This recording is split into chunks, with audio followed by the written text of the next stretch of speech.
రాజులకు రాజు ప్రభులో ప్రభు అయిన యేసుక్రీస్తు నామమున మీకు శుభములు. ఈరోజు దేవుడు మనకు అనుగ్రహించిన వాక్య ధ్యానము కీర్తన గ్రంథము 18వ అధ్యాయము 48వ వచనం. ఆయన నా శత్రువుల చేతిలో నుండి నన్ను విడిపించును, నా మీదకి లేచివారి కంటే ఎత్తుగా నీవు నన్ను హెచ్చించుదువు, బలాత్కారము చేయు మనుషుల చేతిలో నుండి నీవు నన్ను విడిపించుదువు.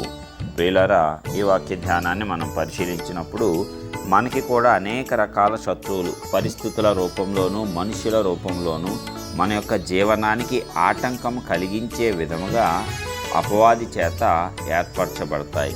అయితే దేవుడు చెప్తున్నాడు, ఆయన మనకు తోడుగా ఉంటే శత్రువుల చేతిలో నుండి దేవుడు విడిపిస్తాడు, మన మీదకి లేచివారి కంటే ఎత్తుగా దేవుడు హెచ్చించబోతున్నాడు. ఎప్పుడైనా సరే దేవుని సామర్థ్యాన్ని నీవు నమ్ముకొని ఉంటే, దేవుని యందు విశ్వాసం ఉంచితే తప్పనిసరిగా ఆయన నిన్ను అందరికంటే ఉన్నతంగానే ఉంచుతాడు. నీ మీద కుట్రలు పన్నేవారు, నీకు వ్యతిరేకంగా ఆలోచనలు తలంపులు చేసేవారు, ప్రతి విధమైనటువంటి వ్యర్థులందరినీ కూడా దేవుడు నశింపజేసి వారందరికంటే నిన్ను బహుగా హెచ్చిస్తాడు. అందుకే మనం ఎప్పుడు ఆధారపడదగినది ఆయనపైనే. అందుకే నరులను ఆశ్రయించుట కంటే యెహోవాను ఆశ్రయించుట మేలు అని వాక్యలేఖనం స్పష్టంగా మనకు తెలియపరుస్తుంది.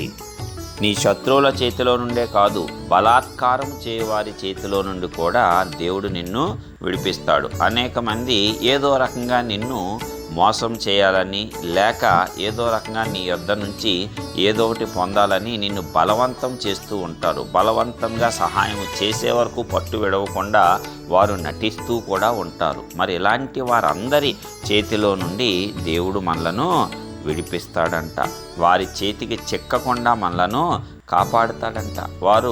వారి యొక్క అవసరం తీరే వరకు అనేకమైనటువంటి మాటలు మాట్లాడవచ్చు, నీ వద్ద నటించవచ్చు, మరి దేవుణ్ణి గూర్చి కూడా నిన్ను మోసము చేస్తూ ఉండవచ్చు. పైకి వేషధారణ స్వభావము కలిగి లోపల ఏమాత్రము భక్తి లేకుండా అసూయ, ద్వేషము, కలహము, కోపముతో నిండుకొని దుర్మార్గతతో ప్రవర్తన కలిగి ఉండవచ్చు. అందుకే దేవుడు హృదయ అంతరంగాలను చూస్తాడు. కాబట్టి అలాంటి వారిని నీకు దూరపరుస్తాడు.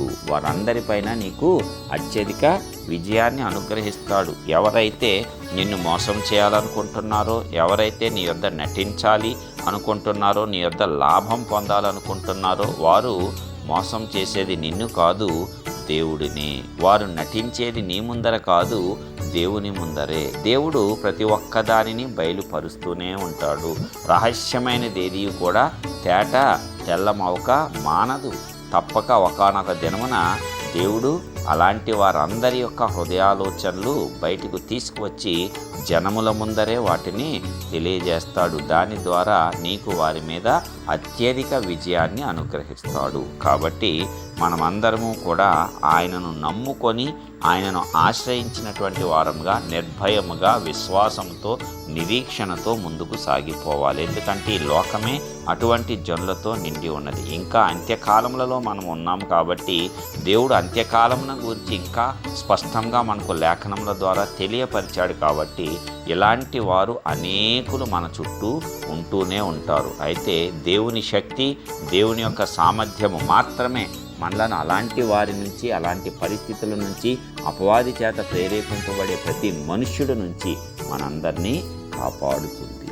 కాబట్టి అలాంటి దేవుణ్ణి విడవకుండా, ఎడబాయకుండా మనము నిరంతరము ఆయన్ను స్తుతిద్దాం, ప్రార్థిద్దాం. సర్వశక్తిమంతుడు అయిన ప్రియ పరలోకపు తండ్రి, మీ ఘనమైన శ్రేష్టమైన నామానికి వందనాలు చెల్లిస్తున్నాం. మరి యొక్క నూతన దినమును మా జీవితాల్లో అనుగ్రహించున్నారు. అవును తండ్రి, మాకు అనేక రకములైన శత్రువులు, అవి పరిస్థితుల రూపంలో కావచ్చు, మనుష్యుల రూపంలో కావచ్చు, అపవాది చేత ప్రేరేపింపబడి ఆయన అనేకమైనటువంటి వ్యతిరేకమైన పరిస్థితులు మా మీదకి ఆయన శత్రువుల వలెను, మా మీదకి లేచువారి వలెను ఉండగా, నీవు అందరికంటే మమ్మను హెచ్చుగా ఎత్తుగా హెచ్చిస్తావు అని మీరిచ్చిన వాగ్దానమును బట్టి వందనాలు. అదేవిధంగా మమ్మల్ని మోసపు మాటలతోనూ, నటనా జీవితంతోనూ, మరి బలాత్కారం చేయ మనుషుల చేతిలో నుండి కూడా నీవు మమ్మల్ని విడిపిస్తానని సెలవిచ్చిన గొప్ప వాగ్దానమును బట్టి నీకే వందనాలు. ఇదిగో ఈ వాగ్దానమును స్వతంత్రించుకొంచున్నాం. దీనిని మా జీవితాల్లో క్రియారూపంగా నెరవేర్చి మీ నామాన్ని ఘనపరచుకోండి. యేసు నామమున ప్రార్థించి పొందుచున్నాము తండ్రి. ఆమేన్.